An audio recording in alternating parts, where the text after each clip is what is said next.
Hello, welcome to this podcast that doesn't have a name because it's only going to have one installment. I'm your host, Rowan, and this is our guest, Mila. Hi, Rowan. Hello. Or everybody who's listening. Probably just Dr. Muradian. Elias. Oh, true, Elias is in the room. Yo. Oh gosh, sorry, wait, let me connect to the Wi-Fi. I did not plan this well. Library. Connect. Sorry, I have like a list of questions. Yeah, that's good. You came prepared. So. Yeah. Sorry. Take your time. We're not live. That is true.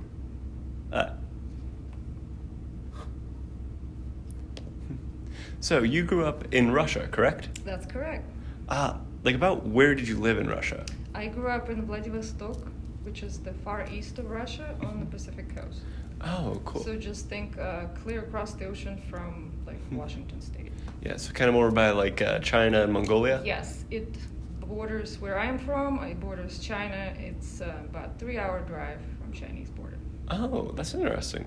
So, this unit that we've been doing is actually kind of on, the current conflict with Russia and Ukraine. Mm-hmm. So, while you were living in Russia, did you really have much, exposure to Ukrainian influences? So Ukraine, when I lived there, Ukraine was a part of Russia, so it was basically one country. Fair. It was called Ukrainian Republic because Russia had 15 republics. Russia was one of them. So then it broke down in the 90s, and it became a bunch of republics, fell off. Yeah. Declared independence. So Russia, I think Ukraine was one of them at the time, and so Russia was separate now. Its own. It retained a few, but most of them kind of split off. But because they were all together, also I have to premise this with Ukraine is the birthplace of Russia. Fair. It started there, and then over a century spread east. That's and interesting. took over the rest of the continent. So, for the most part, Russian people never viewed Ukraine as a separate entity, but a part of it. Fair. Because they came from there, technically. So do you think that kind of influences Putin's mentality with the war? He totally plays on that. Completely, he manipulates that. He uses that for sure. So growing up, Ukrainian people who, I was on the complete other side of the country. Yeah. But there were a lot of people whose parents came from Ukraine, or who, it's also intermixed, and it was really hard to make, there's no separate identity at the time. Yeah. It happened later, after the 90s, when Ukraine got their independence, they got the chance to actually develop their own identity, which was probably a generation after me. Fair. So a younger generation than me. So about how old were you when you left Russia? I was 21. Oh, okay. So well into adulthood, not Yes. as a kid. No. So why did you leave Russia? I came to school here, and I got married. And, Oh, fair. Just by chance, really. Oh, fair. No, my teacher, Dr. Muradian, actually, emigrated from Ukraine as, a child. And she left because there was, this program to basically help Jewish people escape persecution in Russia. Yeah. Yeah. Let's see. So, in this class we look at a lot of media and stuff. So what Russian media do you think, influenced you the most? As a kid Definitely or something? TV, movies. Because gotta consider that there was no internet at the time. Fair. No internet, you didn't choose what you were exposed to much. Especially growing up, during the Soviet Union, you didn't have much choice of anything, really, because everything was so rigid and governed and restricted and limited. So there was really no access to any kind of outside world much. So yeah, it would be books and TV and Yeah. movies. Any particular ones that you could describe a little bit? Gosh, I watched a lot of war movies as a child. It seems like that's what was on all the time. Books about war, movies about war, I'm talking about World War II. Oh, Because yeah. it was such a... Yeah. It was such a traumatic experience for the whole country, for the population and the psyche, Yeah. that it has like generational... I mean, even now, Putin is even justifying now, the war. He is totally like using that as a, as a tool for his excuse as an excuse for his invasion and for why it's happening, and it's just completely, a tool for manipulation, because people are still, even younger generations. I think finally maybe my generation was the most removed, and finally the younger people coming in now, they are probably the least affected by all of that. Yeah. So if anybody's not going to be affected by all that manipulation, it's going to be them. Mm-hmm. Plus, they're like the internet kids. They can get online and read the news. They're not removed from the rest of the world. They're more global, so... And, like, even with restrictions they put on, like, people always find a way around those restrictions. Yeah. That's interesting. So I'm guessing from your general tone, you generally don't approve of Putin or the war in Ukraine? No, unfortunately, like, when it all started, I truly didn't believe that was happening. Really? Yes, I thought it was like, there's always some kind of negative connotation about Russian, or representation about like Rocky Russian III. government or movies or anything, and I understand it's like a long-standing, whether it's rivalry or not, but it's a long-standing cultural thing. It's been going on since, Cold War. So I don't care about that. I live here, this is my home, so I learned to kind of ignore that. So I'm like, okay, well, it's media hyping everything up. Well, then I got I used to read news on both sides, just to see how everybody, if one side, how they represent the events, how the other side represents the events. Then I go to BBC to read the news because, Yeah. then they're this other removed entity and not involved. But it was happening. You can't deny, it started, it was happening, things were happening, Then, of course, my kids got involved, who spent a lot of time on social media, on all kinds of platforms, especially my oldest, who's really involved in she has friends in the Ukrainian club in Kansas City, and in the Russian class. She took Russian classes here, You mentioned, stuff on both sides. Does that include, Russian, state news, or? Yes.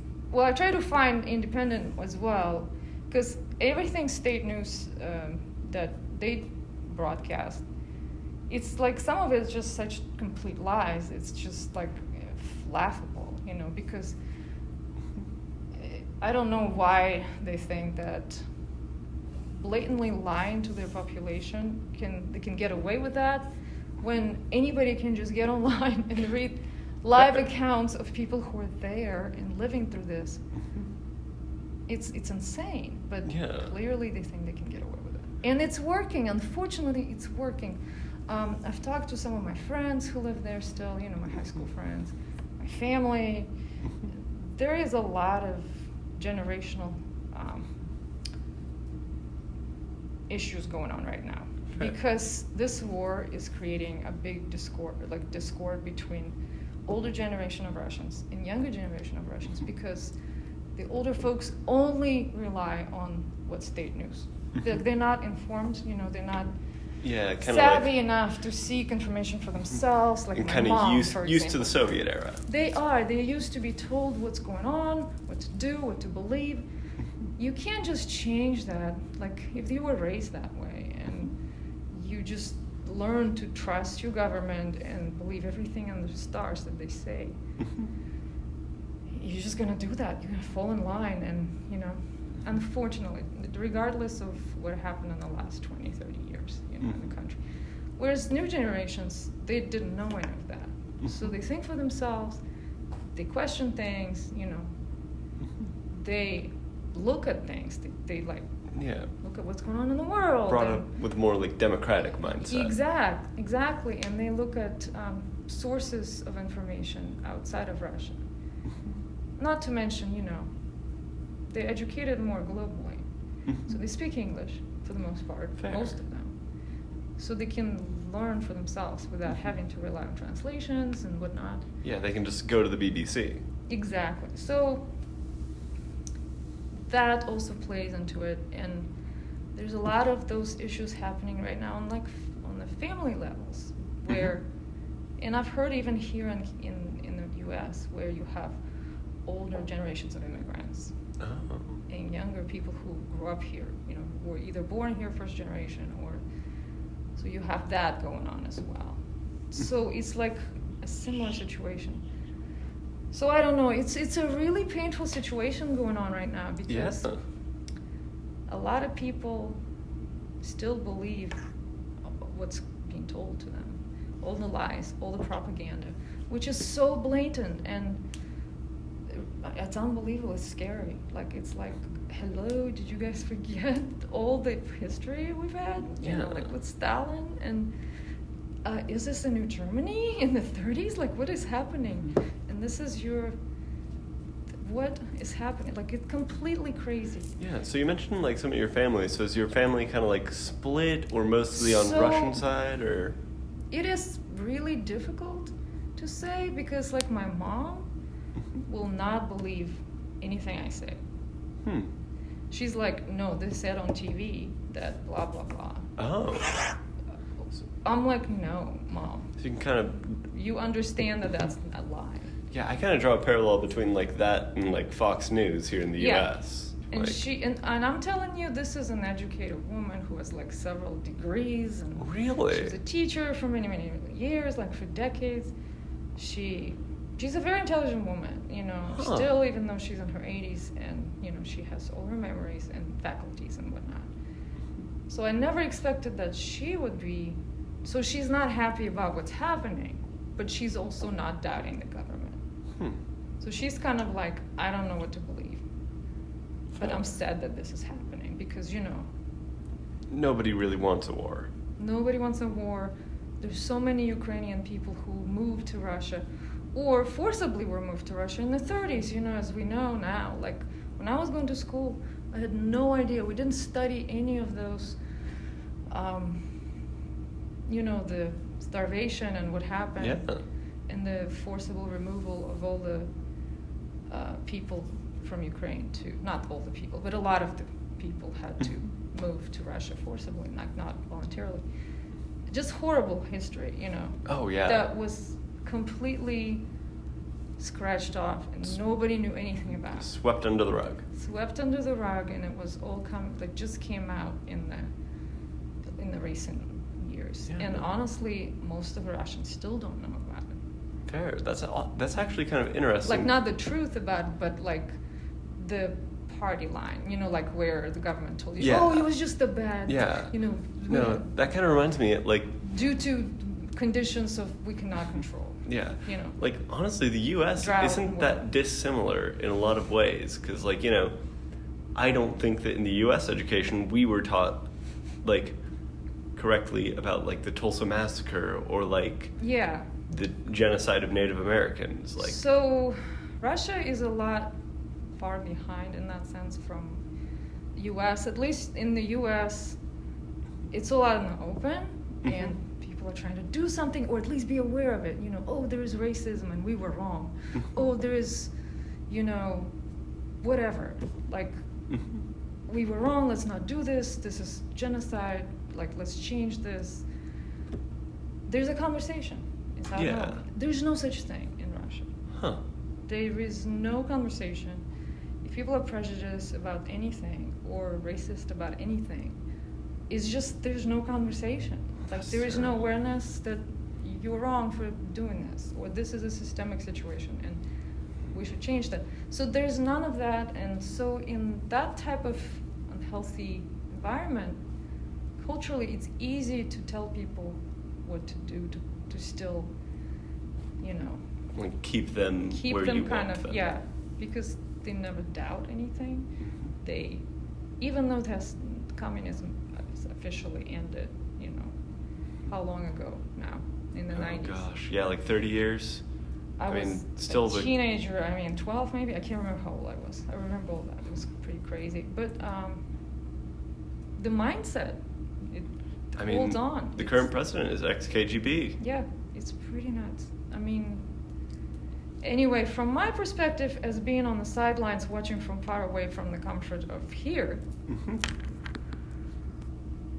at first it's like shocking that it's happening. Like, come on, didn't we live through all this already? And we all know better. Then to the fact that I can't believe this is happening, but it is happening. I have to I have to decide, like, am I gonna stick with the family or the people I know who believe that this is okay to do? And honestly, I haven't decided. Like, yes, I'm against the war. I completely, like, my God, this is crazy. This cannot be happening. It's painful to watch. But I'm not giving up that, like, eventually, at some point, reason should prevail. Like, oh yeah, you need hope. You can't, Russian people cannot not want to participate in this crap. This is crazy. Yeah. They're killing people. Like, what? Yeah. People they related possibly to, because they're everywhere. Ukrainian people in Russia are everywhere. Like, I had so many classmates who had Ukrainian last names. You don't pay attention to it because... Yeah, it's like whether someone has an Italian last name or an Irish name here. For hundreds of years, they've been moving around so much, you can't even split them anymore. Yeah. I don't know. So anyway, I know it's painful for a lot of people there. It's painful for people here, but what is going to happen? I mean, you can't... Yeah, I can tell it's painful for you and, like, how you're... Yeah. Like, yeah.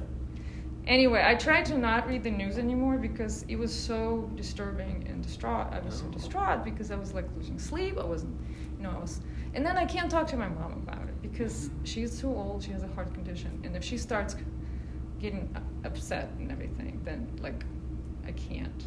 Not to mention I can't go there to visit her. Fair. Because if something happens, I cannot go see my mom. So it's, like, on many levels. It's just disturbing and upsetting and scary.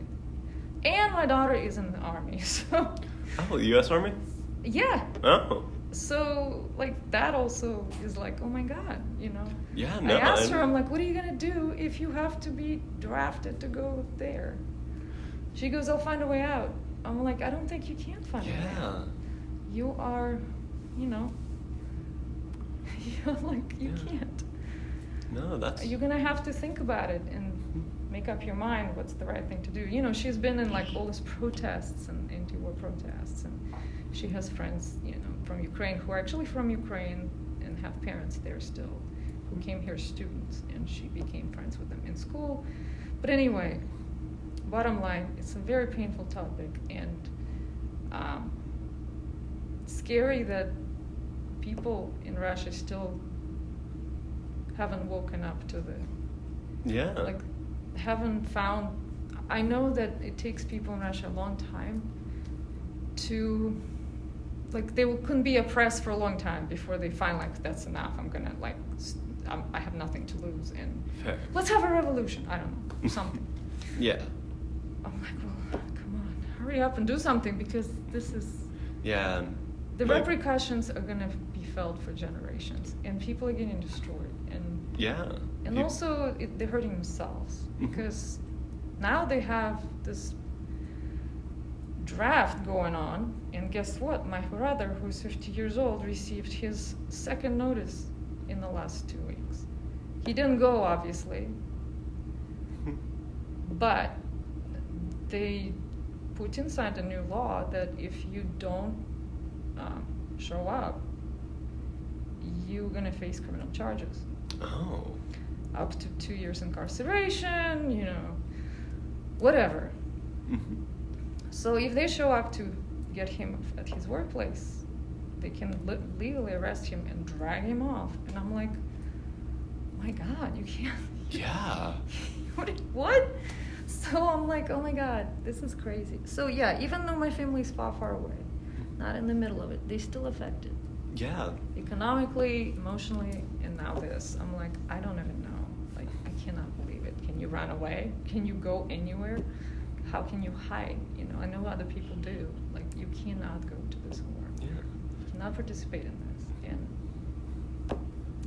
it's crazy. Kind of switching topics to something you kind of talked about a bit earlier about, like, kind of the general anti-Russianness in America. Yes. Like, have you ever, like, had any stories of, like, discrimination happen to you? No, not me personally. I have never experienced that. Interesting. I've lived here for 25 years? I don't know. A long time now. Longer here than in Russia. Fair. So, no, I have never... Huh.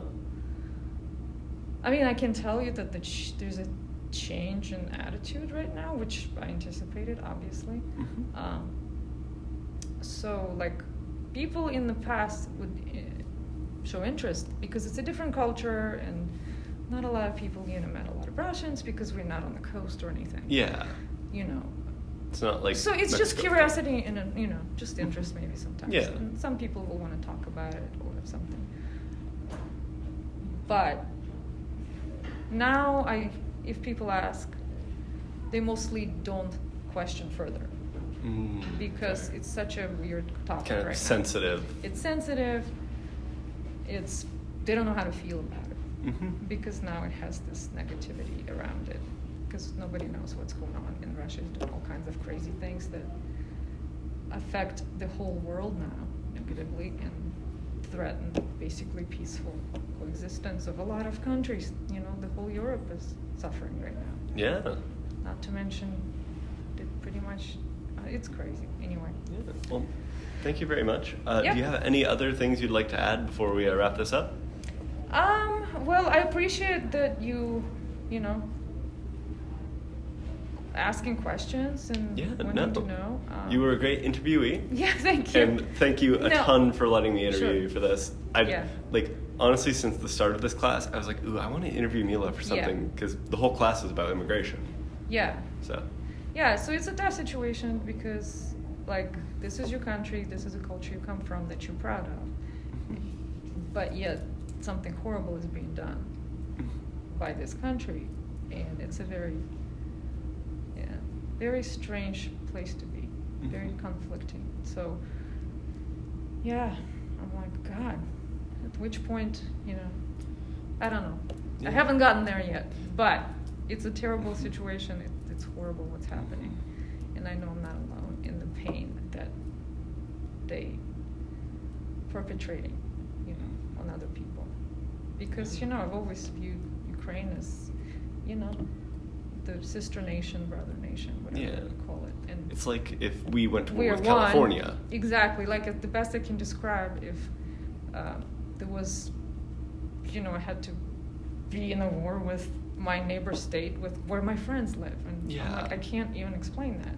That makes no sense. I don't care why it's happening. It's wrong. And there's no good why it's happening, actually. So it's terrible. I don't even know why he's doing it, honestly. He's given so many excuses that they don't hold anymore at all in any way. I think the idea that I've heard kind of thrown around in a lot of my history classes and whatnot is it's that land grabbing. It's kind of the idea of he wants to build up the old glory of Russia, in quotation marks, but also if you're looking at it from our perspective, the old glory included genocide and famines, gulags, all that stuff. Yeah, exactly. And you would think that we would pass that and people know better. And they wouldn't fall prey to that anymore. But it's scary that it still happens. So, anyway. Yeah. My hope is if people keep resisting, you can't arrest the whole nation and put them away. Mm-hmm. So, information is what's going to change any outcome.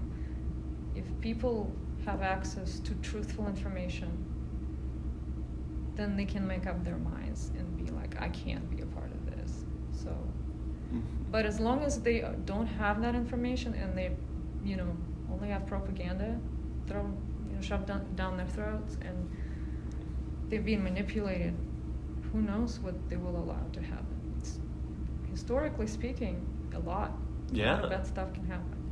So, yep. Okay. Thank you very much. You're welcome. All right. All right. And cut.